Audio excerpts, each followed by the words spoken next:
Hi, boys and girls. It's Miss Cunha here. Today we are going to take a look at the first part of chapter 25.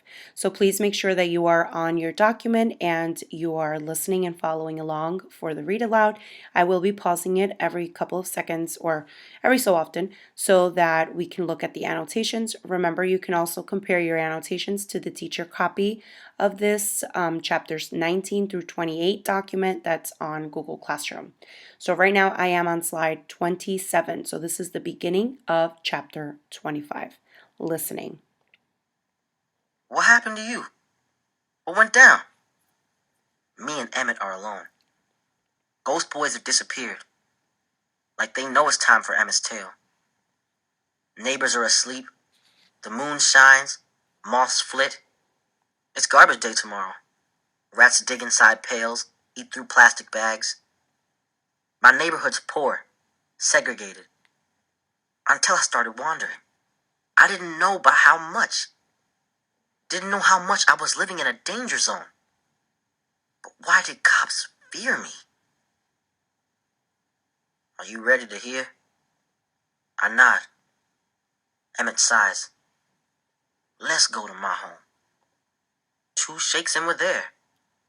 A 2-story brick house with squat deep steps and an awning to keep rain off the landing. West Woodlawn. My mother and I lived on the top floor. His apartment isn't far from where my family lives. Has our neighborhood always been poor? Emmett speaks slowly. My great uncle, Moses Wright, and his wife, Elizabeth, lived in Money, Mississippi. My cousins Curtis, Wheeler, and I begged to visit them.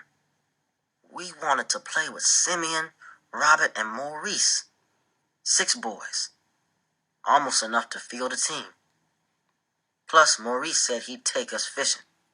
4 rivers passed near his home, and there were 7 deep lakes. Can you imagine?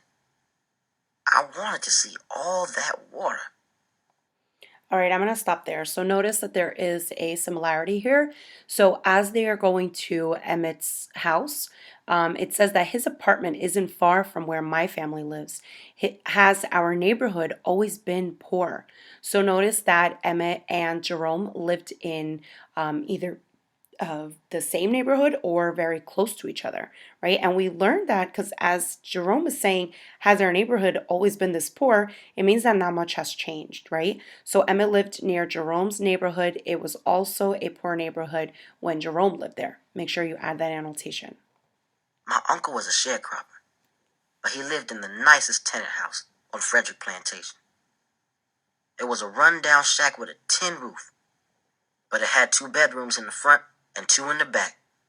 Me and my cousin slept in blue metal beds and shared boxes for our clothes.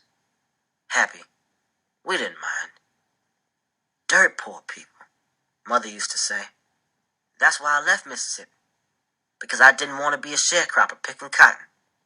Dirt poor, Emma repeats. A stinky outhouse, an ice box with real ice, not electricity to cool food. But I love being with my Mississippi cousins. They roamed. In Chicago, Mother never let me roam. Emmett's head falls back. I think he's looking at the sky, but he isn't. His eyes are closed. A shudder shakes him. He looks at the ground, then back at me. His eyes, widening pools, pull me in like I'm going to drown. Okay, so notice here that when this is what Jerome says, right? He's talking about Emmett, his eyes widening pools. When we think of pool, we think of water, right? Because usually pools are filled with water. So if his eyes are like a widening pool, it means that his eyes are getting filled up with tears. Maybe he's about to cry, right? But then Jerome says that it's like he's pulling him in and he's about to drown. So it almost sounds like Jerome's about to cry as well. Okay, make sure you annotate that. After an overnight train ride, I arrived in Money, Mississippi, August 21st. August 28th, I died. I'm not on the outside anymore. I'm inside. In an old-time black and white movie. Emmett's telling his story by making me feel. Standing on the roadside, I watched Emmett alive again. I'm going to just stop there for a second. Notice how all of a sudden Jerome is not outside anymore. He's inside. He's in this old time black and white movie. So you're going to see in the next couple of paragraphs that Jerome is kind of witnessing what happened to Emmett, almost like on the outside looking in, right? So it's almost like he's inside of the movie, or he's inside of the events that happened. And to him, it's like playing in black and white like a movie. So I want you to annotate Jerome feels like he was taken back in time to when Emmett was alive. He is starting to feel what Emmett felt. Now, I do want to just go over when he talks about his uncle being a scarecropper. I'm sorry, a sharecropper. So, after the Civil War and emancipation, so when the slaves were freed, many of the former slaves went back to the plantations that they worked in, and they rented out the land and equipment from their masters in order to kind of have their own plantation or their own crops that they grew, because this is all that they knew, right? So this is how they found to make a living. Living in this old world. Oak trees arch. Cypress leaves hang. Grass is knee high. Crows soar and screech. Woodpeckers peck. Squirrels scamper. Emmett and his cousins play. The air is hot. Hotter than Chicago's. And though I can't feel it, I can see wet in the air. Sweat cloaks everybody. Emmett wears his rimmed hat. He still looks like a chipmunk, but now with skin, plump and fresh. Emmett's laughing, his shoulders brushing against Maurice's. He likes Maurice best. He's the oldest, the big brother. They wrestle, half serious. Come on! Simeon shouts. Everybody runs, kicking up dust, stumbling over rocks, running through the forest. The cousins run to the river. Emmett's hat falls. I try to shout, Emmett, your hat! Wheeler points at Simeon. He's the youngest, littlest. Emmett nods. Then him and Wheeler lift Simeon, dumping him in the river. It's so hot, Simeon doesn't mind. Robert and Maurice laugh. Let's go to town. Maurice pivots back toward Emmett. Resting his hands on his shoulders, he says, serious, say yes, ma'am, no, sir, to white people. Don't look anybody white in the eyes. Emmett throws a stone. It skips across water, sinks. You're not my uncle. My mother either. Don't be stupid, Emmett. This is Mississippi. I know it's Mississippi. Sidestep if white people are walking on the same street. Step into the road if you have to. Let whites pass first. Emmett wipes sweat from his forehead, muttering, not afraid of white people. No one but me hears. Okay, so notice what his cousins are warning him about, right? As they're going to town, he says, or they tell him to say yes, ma'am, or no, sir, to white people, and also not to look them in the eye, right? And then it also mentions that he should step to the side, right? If white people are passing through, and if even if he needs to, he can step on the road so that white people pass first. So underline the warnings that his cousins are giving him. And I want you to think of something, because remember, right now he's in Mississippi, right, where his cousins live. And Mississippi is obviously a southern state. And during segregation, those southern states were obviously very segregated, right? It was very different than in the north.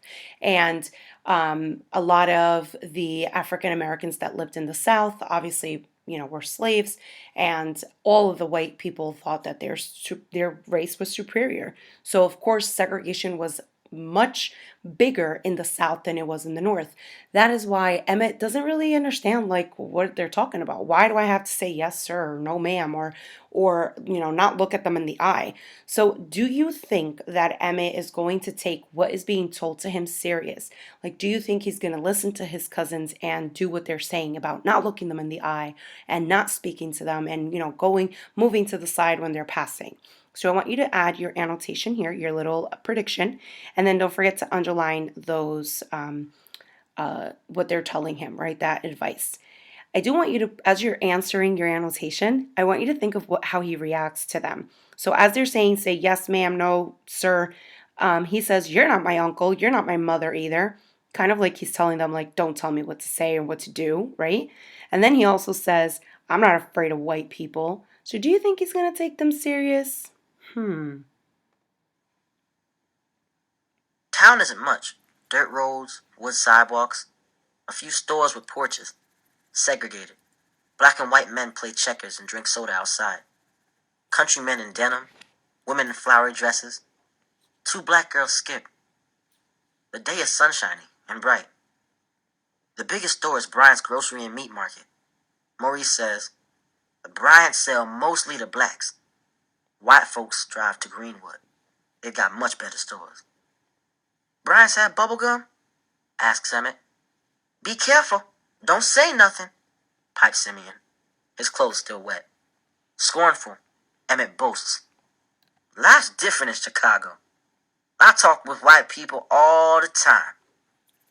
No, you don't, scolds Simeon. I do. I'll show you. He heads towards the store. Don't, says Simeon. Think I'm scared? Simeon grips Emmett's shoulder. Emmett shrugs him off. Don't!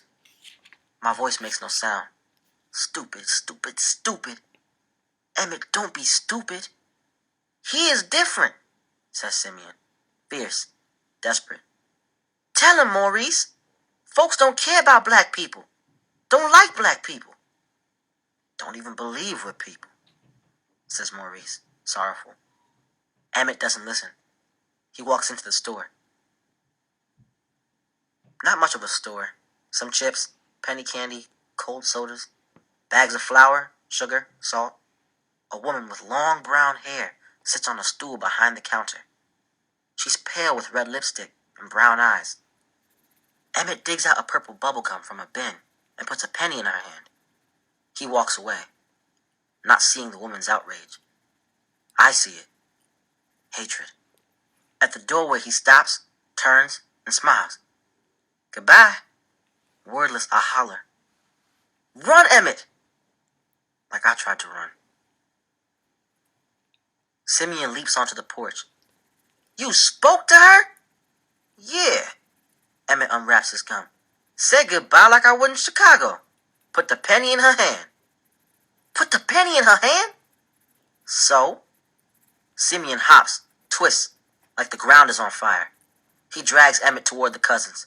He speaks rapidly, squeaking. Talked? Touched her? Robert trembles. Wheeler asks, what's wrong? Curtis, like Emmett, is dumbfounded. We've got to go, insists Maurice. All right, so I want you to write down, what did Emmett do wrong? Okay, what did he do that his cousins specifically told him not to? Add that on your annotation. Why? What's wrong? Emmett stutters. Mrs. Bryant bolts out of the store. Her yellow dress flaps. She's fetching her pistol, warns Simeon. Stunned, Emmett can't move. No one can. They're paralyzed. Mrs. Bryant flings open her car door, reaches inside. What's wrong? Anxious, his voice pitches high. What's wrong? W sounds, whistle. The white lady glares at Emmett like he's a monster. She thinks he's mocking, whistling at her. All right, let's stop there for a second. So let's just take a look at what's happening. So the woman comes out of the store, right? She's obviously very upset. It said even Jerome noticed the hatred in her, right, when he spoke to her. So when Emmett spoke to her, she had this hate in her, he saw it on her face. And now that she leaves the store, right, notice she goes to her car and gets her pistol. That's a gun. And Emmett kind of is in disbelief as to what's happening, right? He has no idea what's going on. He keeps stuttering his words, like, what's going on? Obviously, that also shows us that he's scared, right? Maybe he's regretting what he did and not listening to his cousins. Now, notice here it says that he keeps saying the W sound, right? So the W sounds whistle. So it sounds kind of like he's whistling. So the white lady glares at Emmett like he's a monster. and she thinks that he's mocking her and whistling at her. So I want you to underline that sentence and also annotate on the side. A crowd gathers. White men, women, even some kids. Black people, heads lowered, step, slide away, disappearing, escaping. Even dead, I can feel, smell the danger. Run! Screams Maurice. Run! Echoes Simeon. Emmett runs as fast as he can. He can't run fast enough. All right, I'm going to stop it there. So notice the similarity between Emmett and Jerome. We also know that Jerome was also running away, right, from the cop. And because we know he got shot in the back because he was running away. Notice Emmett is also running away. So there's a similarity here. Obviously, Jerome was running away from the cop, and Emmett now is running away from this white lady who is probably running towards him with a gun, right? And look at that. This time, opposite sides are holding the gun. So just something to think about. So notice how that ending, it says he can't run fast enough. So I'm sure you can guess and you can imagine what happened next, right? Well, we're going to find out what happened next time in class.